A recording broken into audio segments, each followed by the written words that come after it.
Hello students, good morning. Now welcome in our English class. Students, today we shall discuss our poem third, that is Rain on the Roof, which is written by Coates Kenny.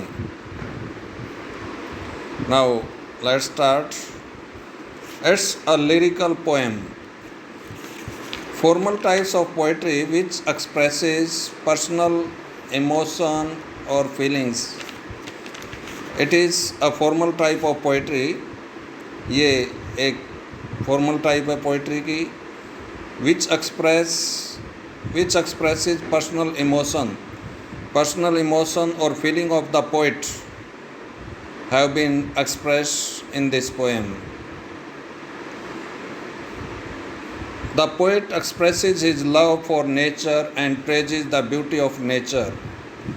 Here in this poem, the poet expresses his love for nature. वो nature के प्रति अपना स्नेह, अपना प्यार express करता है, उसका वर्णन करता है कि वो कितना प्यार करता नेचर से. And praises the beauty of nature, and he also praises the beauty of nature which he express through this poem. यानी प्रकृति की कितनी सुंदरता है उसकी भी प्रशंसा करता है वो इस पोएम के माध्यम से.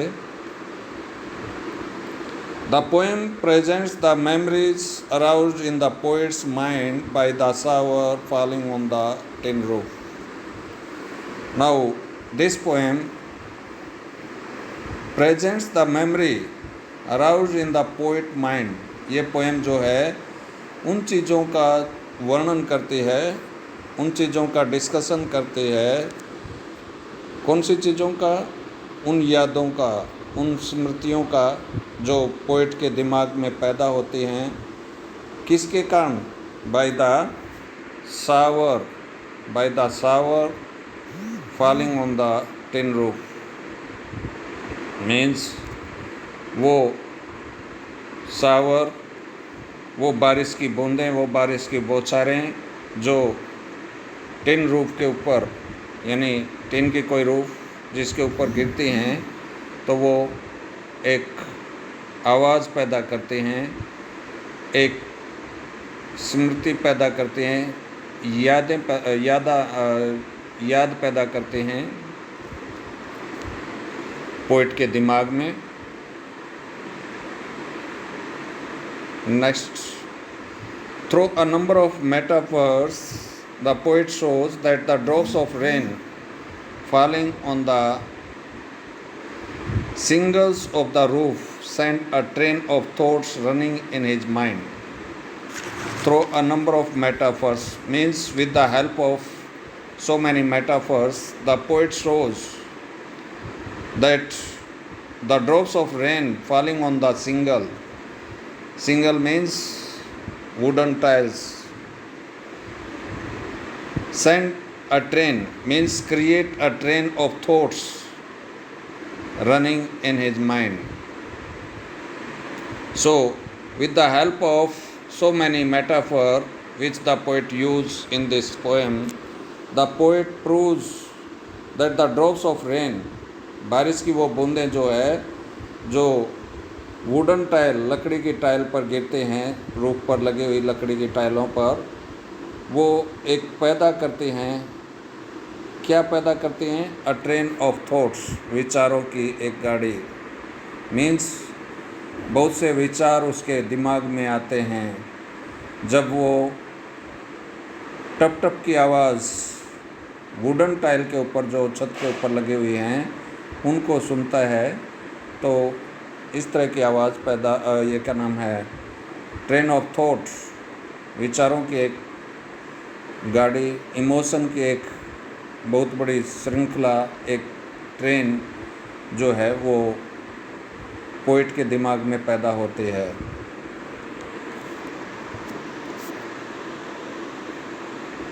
He is reminded of the way his mother used to bid him and his siblings means brother and sister, a good night and put them to sleep.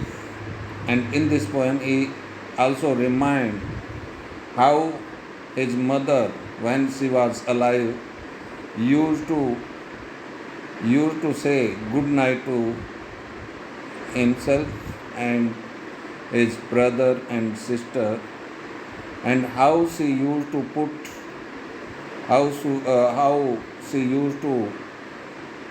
put them to sleep, कैसे वो उनको सुलाया करती थी, कैसे अपने संगीत से, अपने लोरियों से, और कैसे उनको गुड बाय कहा करती थी रात को सोते वक्त। इस चीज़ को वो रिमाइंड करता है, इस चीज़ को पुनर्याद करता है।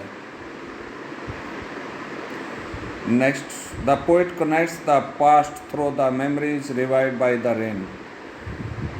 Now what ever the memory which are again created in poet's mind with the help of rain, those memory, the poet connects those memory of past with the help of rain। यानी past की जो memories हैं, past की जो यादें हैं जो poet के दिल में पैदा हुई, उनको वो जोड़ता है किसकी हेल्प से? रेन की हेल्प से।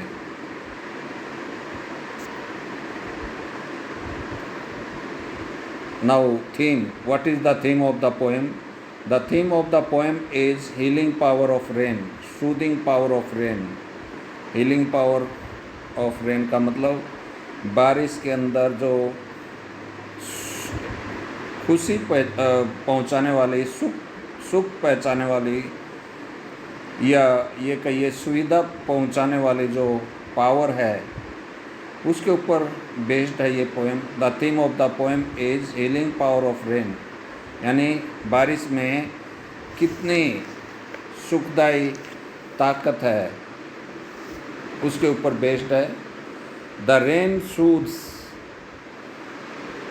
And comforts an overworked mind, means whatever the mind which is fed up due to heavy workload, the rain soothes and comforts that mind। यानी बारिश जो है उस दिमाग को सुख पहुंचाती है, सुविधा पहुंचाती है, आराम पहुंचाती है, जो बहुत ज़्यादा वर्कलोड के कारण बहुत थक गया हो। By taking back to its lovely past. अब वो कैसे सूद करती है, कैसे कंफर्ट करती है, कैसे आराम पहुंचाती है उस दिमाग को जो बहुत थक गया हो? By taking back to lovely past, यानी उसको पास्ट में ले जाती है। अब जो हैवी वर्कलोड की जो सिचुएशन है वो प्रेजेंट की है। अब जो रेन है वो प्रेजेंट में नहीं रखती उस व्यक्ति को, वो उसको पास्ट में ले जाती है। पास्ट में ले जाने के कारण वट एवर द एनेक्सियस और whatever the anxiety, whatever the workload, whatever the we can say torture which was there in his mind, that does not remain there. यानी वो पीड़ा, वो दुख, वो तकलीफ़ जो पोइट के दिमाग में या किसी व्यक्ति के भी दिमाग में हैवी वर्कलोड के कारण होते हैं, उनसे दूर हटाकर पास्ट में ले जाती है, हमारे बीते समय में ले जाती है ये रेन। इसलिए रेन को सूदिंग या एजेंट ऑफ कंफर्ट कह सकते हैं, यानी आराम पहुंचाने वाला एजेंट है। कौन? रेन, क्योंकि वो हमें अपने पास्ट में ले जाती है प्रेजेंट से निकाल कर। The sound of the rain appears to create bliss to the poet. The sound of the rain appears, जो बारिश की आवाज़ है वो प्रतीत होती है to create bliss, bliss means happiness, to create happiness in the mind of the poet. यानी बारिश की बूंदों की जो टप टप की आवाज़ है, जो वो आवाज़ पैदा होती है, वो ऐसा प्रतीत होती है जैसे कि वो पोइट के दिमाग में खुशी पैदा करती है। यानी बारिश की बूंदें, बारिश जो है वो पोइट को खुशी प्रदान करते हुए प्रतीत होती है। Now stanza 1, here is the explanation of stanza 1. When the humid shadows hover over all the starry spheres, and the melancholy darkness gently weeps in rainy tears, when the humid shadow hover, humid means wet, ardor, gilly, shadow means formation of cloud, यानी जब पानी से भरे हुए जो cloud हैं वो our mean moves, जब वो इधर उधर मूव करते हैं, कहाँ, over the starry nights, starry sphere, starry sphere means in the starry sky, यानी तारों भरे आसमान में जब पानी से भरे हुए बादल एक स्थान से दूसरे स्थान पर जाते हैं, और when they get so much cold environment, और जब वो बहुत ज़्यादा ठंडा एनवायरनमेंट पाते हैं, then those start to we can say create rain drops at that place. तो वो बादल वहाँ पर बारिश की बूंदें पैदा करना शुरू कर देते हैं। And the melancholy darkness, melancholy means sorrowful, sad, और जो सैड डार्कनेस है, जो दुख भरी अंधेरा है, दुख भरा अंधेरा, gently weeps in rainy tears, and that melancholy darkness start to weep in form of rainy tears, और वो दुख भरा अंधेरा रोना शुरू कर देता है बारिश की बूंदों के रूप में।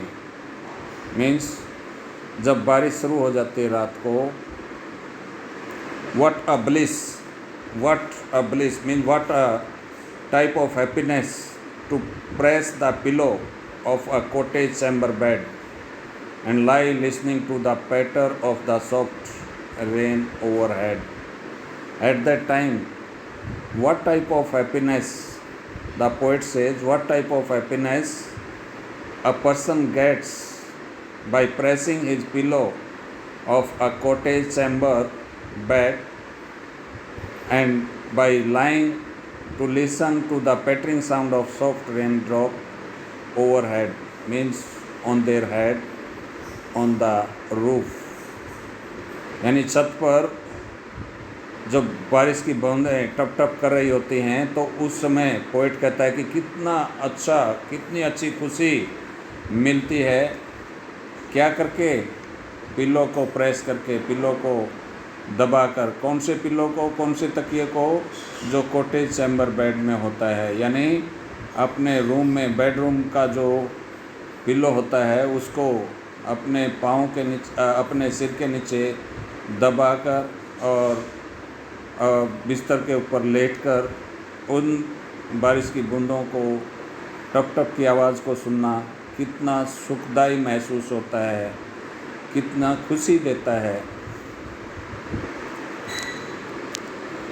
So the poet says that happiness can't be expressed with the help of wording. वो खुशी शब्दों के माध्यम से जाहिर नहीं की जा सकती। इतनी खुशी पोएट जो है महसूस करता है जब रात के समय वो बादल घूमते घूमते बारिश करते हैं उनकी छत के ऊपर। Now whatever the poetic device used in this stanza 1, first alliteration, I told you repetition of same sound in a line or two, एक या दो लाइनों में एक जैसी आवाज़ का आना, वो क्या कहलाता है, alliteration. So humid however as sound is there in both of the word humid hour. Next, starry sphere. Starry sphere. Say sound is repeated here. Next, melancholy. Next, press pillow. Press and pillow. These are repeated words. Now, in this way, we find some of the cases, some of the example of alliteration in first stanza. Next, second poetic device which has been used here by the poet, that is onomatopoeia. It means use of sound words, यानी sound word use करना to create dramatic effect, यानी dramatic effect पैदा करने के लिए sound word use करना. और वो साउंड वर्ड क्या है? पैटर, टप टप की आवाज़.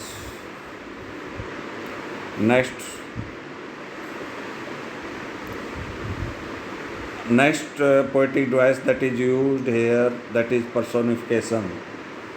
यहाँ पर तीसरा पोएटिक डिवाइस इस स्टेंजा 1 में जो यूज हुआ है वो है पर्सोनिफिकेशन.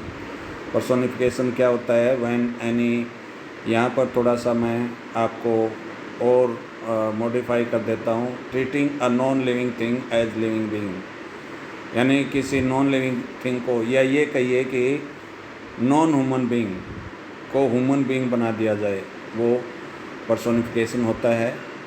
अब यहाँ पर darkness has been personified, darkness को पर्सोनिफाई किया गया है. अब देखिए, darkness gently weeps, darkness weeps, अंधेरा जो है वो रो देता है. किसकी फॉर्म में? रेनी टीयर्स की फॉर्म में, बारिश की बूंदों के रूप में. अब ये देखिए, जो वर्क ऑफ वीपिंग है, वर्क ऑफ वीपिंग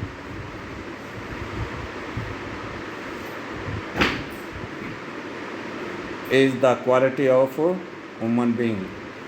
ये किसकी क्वालिटी होती है? ह्यूमन बीइंग की, human being. But that quality of human being is associated with darkness.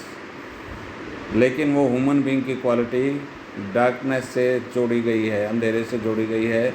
यानी रोने का काम ह्यूमन बीइंग का होता है, लेकिन यहाँ डार्कनेस को रोते हुए दिखाया है पोइट ने.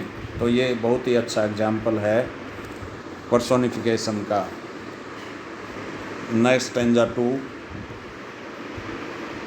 Every tinkle on the shingles has an echo in the heart. Every tinkle, tinkle means ringing sound, shingle means wooden tile, यानी वो टिक टिक की आवाज़, टप टप की आवाज़ जो सिंगल्स मतलब वुडन टाइल पर बूंदों के गिरने से पैदा होती है, that as an echo, that creates an echo sound in the heart of the poet.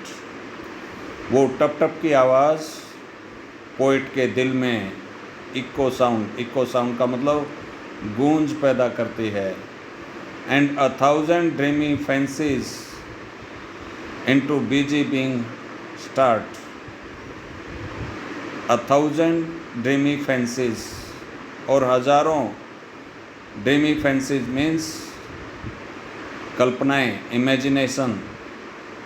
Into busy being start, the person who is so busy, in the heart of that person 1,000 type of imagination start to take place. और जो व्यक्ति बहुत ही busy है टप टप की आवाज़ को सुनकर, उसके दिल में हज़ारों तरह की कल्पनाएँ, हज़ारों तरह की मेमोरीज़ जो है वो जन्म लेना शुरू कर देती हैं. यानी वो व्यक्ति पास्ट में खो जाता है, अपनी यादों में खो जाता है.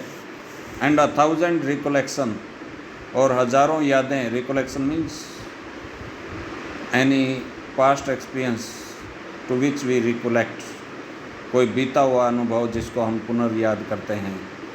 और हज़ारों यादें weave their air thread into woof, वो हज़ारों यादें अपना ताना बाना शुरू कर देती हैं, बुनना यानी अपना वो पास्ट की यादें अपना धागा बुनना, ताना बाना बुनना शुरू कर देते हैं।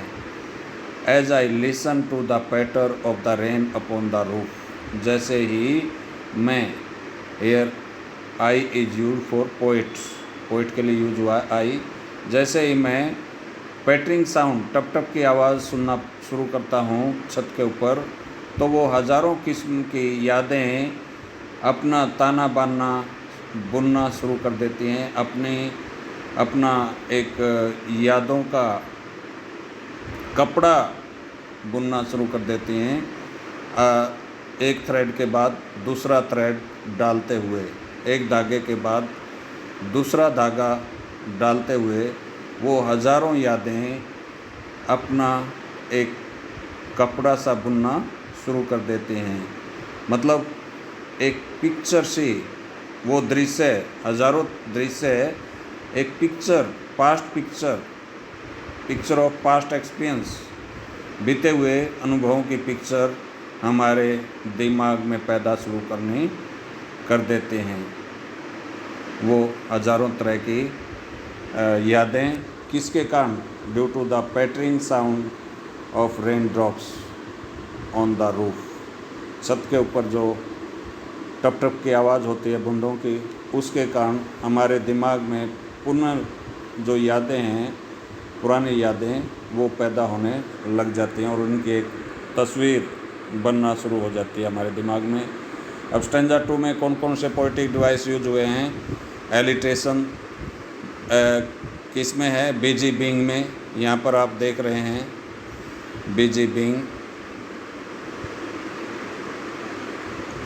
ये बीजी बिंग। उसके बाद रेन रूफ, रेन और ये रूफ, तो यहाँ एलिट्रेशन का अच्छा एग्जाम्पल है। Next again onomatopoeia, use of sound word tinkle and patter. You are again watching the such type of wording which creates sound for creating dramatic effect. Here you are watching here tinkle and patter, tinkle and other word patter. These are such type of sound word which create dramatic effects. Next,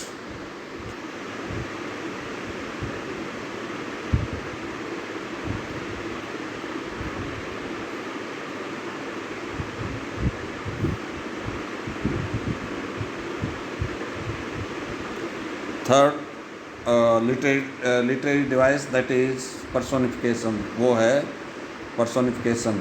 अब यहाँ पर किसको personified किया गया है, किसको मानव के रूप में ढाला गया है? वो है रिकलेक्शन, यानी दोबारा से जो यादें पैदा हुई हैं। अब ये देखिए रिकलेक्शन एंड 1000 रिकलेक्शन, और हज़ारों यादें वीव देयर एयर थ्रेड, वो अपना थ्रेड बुनना शुरू कर देते हैं। अब जो थ्रेड बुनने का काम है, यानी वीविंग जो वर्क है, वीविंग वर्क किसकी क्वालिटी है? That is the quality of human being. ये ह्यूमन बीइंग की क्वालिटी है। अब इस ह्यूमन बीइंग की क्वालिटी को किसके हाथ में सौंप दिया? रिकलेक्शन के हाथ में। तो रिकलेक्शन को क्या बना दिया हमने? एक आदमी के रूप में ढाल दिया। किसने? पोइट ने। तो इसलिए ये एक अच्छा एग्जाम्पल है पर्सोनिफिकेशन का। Next stanza 3, now in memory comes my mother. Now poet here start to remember about his past experience. Poet अपने बीते हुए एक्सपीरियंस के बारे में सोचना शुरू कर देता है। कहता है अब मेरे दिमाग में यादें आती हैं। As she used in year gone, जैसे वो यादें, यानी वो मेरी मदर जब पास्ट में हमारे साथ होती थी, when she remained alive in this life, to regard the darling dreamers. Regard means to give respect to the darling dreamers, अच्छे सौपन लेने वाले, यानी उनके उसकी पोइट की जो मदर है उसके बच्चों को रिगार्ड देने के लिए, और सी लेफ्ट दैन टिल द डान, जिनको वो छोड़ चुकी है सुबह तक सोने के लिए. Oh I feel her fond look on me as I list means listen to this refrain, means ये refrain means part of song, यानी उस गीत के संगीत के हिस्से को सुनने के लिए. Oh I feel her fond look on me as I listen to this refrain which is played upon the shingle. और ये संगीत, ये गीत जो गाया जा रहा है किसके द्वारा? By the help of rain drops which fall upon the wooden tile, जो लकड़ी की टाइल हैं उन पर गिरने वाली बूंदें, उनके द्वारा जो गीत ये सुनाया जा रहा है, इसको सुनकर जो है मैं दोबारा से अपनी मदर की यादों को दोबारा याद करता हूँ, जब वो अपने बच्चों को भरपूर प्यार देती थी, उनको रिस्पेक्ट देती थी, आदर देती थी, और जब उसने छोड़ दिया अपने बच्चों को सुबह तक सोने के लिए. कहता है वो एक्सपीरियंस अब मैं याद करता हूँ बारिश की बूंदों की टप टप की आवाज़ सुनकर. नाउ स्टैंजा थर्ड में क्या क्या पोइटिक डिवाइस यूज हुए हैं? एलिट्रेशन यूज हुआ है. कहाँ पर? मेमोरी माई मदर, यानी मेमोरी मदर, ये जो वर्ड हैं. उसके बाद darling dreamer, day sound repeat. So in this way some of the alliteration example of alliteration can be seen here. Next, again literary device in form of onomatopoeia, by the word which create the sound, just as patter. ये कुछ word हैं जिससे dramatic effect, एक drama जैसा effect पैदा होता है, तो ये लिटरेरी डिवाइस यूज हुआ है. Next, metaphor. In the line to survey her darling dreamer, her darling dreamer is a metaphor. जो डार्लिंग ड्रीमर है ये एक मेटाफर है फॉर हर चिल्ड्रन, उसके बच्चों के लिए, यानी पोइट की मदर के बच्चों के लिए, who are asleep and probably dreaming, जो अब सोए हुए हैं और संभवतः सौपन ले रहे होते हैं. तो ये था पोएम के बारे में. Next, here are the some lining in form of conclusion of this poem. इस पोएम का कंक्लूजन यानी सारांश क्या है? The poem rain of the roof, rain on the roof talks about the poet's varied reaction. ये poet की कई तरह की रिएक्शन के बारे में बात करती है, बताती है. To the sound of rain drops falling on the roof of his house, he says that rain drops at night are like tears shed by the sad dark night. वो पोइट कहता है कि जो बारिश की बूंदें हैं जो रात के समय गिरती हैं, वो सैड और डार्क नाइट के द्वारा गिराई जाती हैं, यानी उदासी भरी और घनी काली रात में जो बारिश की बूंदें गिरती हैं, वो ऐसा लगता है जैसे सैड और डार्क नाइट की टीयर्स हों, आंसू हों. तो यहाँ सिमली का भी यूज हुआ है. He loves to lie in bed, और वो उस समय अपने बिस्तर पर लेटना पसंद करता है. और क्या करना पसंद करता है? To hear the rain falling on the roof of his room because it gets back means it takes back sweet memories of the past. It brings back, we can say. अब पोइट ऐसी situation में अपने बिस्तर पर लेटना पसंद करता है, अपने पिलो को अपने सिर के नीचे प्रेस करके दबाकर। क्यों? क्योंकि इससे पोइट को जो है वो मीठी यादें जो उसकी पास्ट की हैं, उन मीठी यादों में वो खो जाता है और उन मीठी यादों में खोना वो पसंद करता है। He says that the sound of raindrops, और वो बताता है कि रेन ड्रॉप्स की जो आवाज़ है वो मदद करती है उसको जल्दी से सोने में।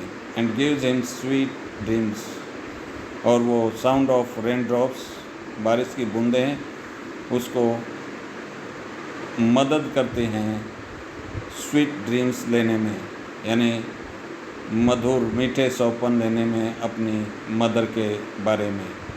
He has memories of his loving mother, यानी इस पोएम में वो अपने मदर की यादें एक्सप्रेस करता है। वो would put them to sleep, और वो यादें उसको सुलाने में मदद करती हैं। So this was the conclusion of the poem. I hope you will understand this poem in very well manner. Okay, thank you.